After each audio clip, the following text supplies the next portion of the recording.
Buyers frequently tell me they want an absentee-owned business. They envision buying a profitable company, keeping their current job, checking sales reports from their iPhone, and collecting the profits at the end of each month.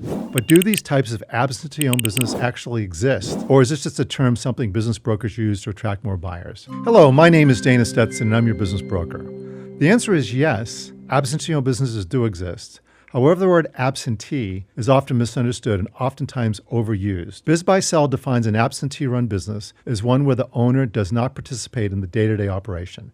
Instead, the daily business is handled by a manager or group of manager, while the owner monitors the operation from a distance. BizBuySell distinguishes this from a semi-absentee business, where the owner may still spend approximately 10 to 15 hours a week overseeing the business or performing certain responsibilities.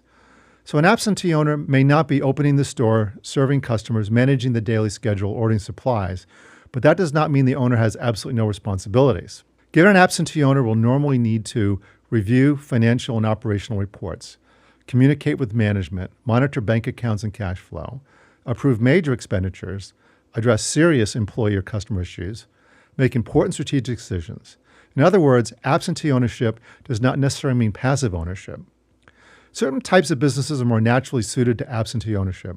Examples may include laundromats, car washes, self-storage facilities, vending machines, gas stations, dry cleaners, landscaping companies, party and event rental businesses.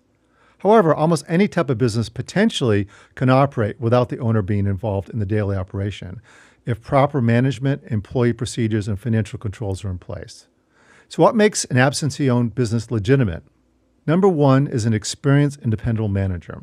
The manager must be capable of running the daily operation without calling the owner every time there needs an employee problem, a customer complaint, equipment failure, or scheduling issue.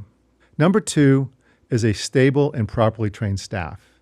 If the key manager and employees leave after the business is sold, the buyer may suddenly find themselves working full-time in a business that was represented as absentee-owned.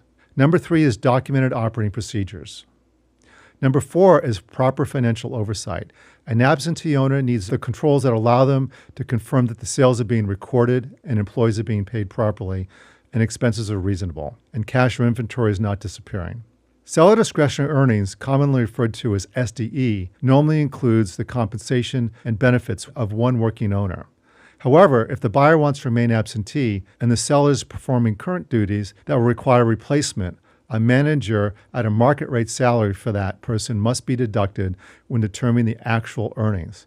So when a working owner must be replaced, the SDE calculation should include or consider the cost of replacing that owner. Before accepting an absentee ownership claim, the buyer should ask the seller these questions. Exactly how many hours a week do you work? What duties do you perform? Who runs the business when you're unavailable? Who has the authority to hire, fire, purchase, and resolve customer problems? How long has the manager been employed? Is the manager being paid a competitive salary?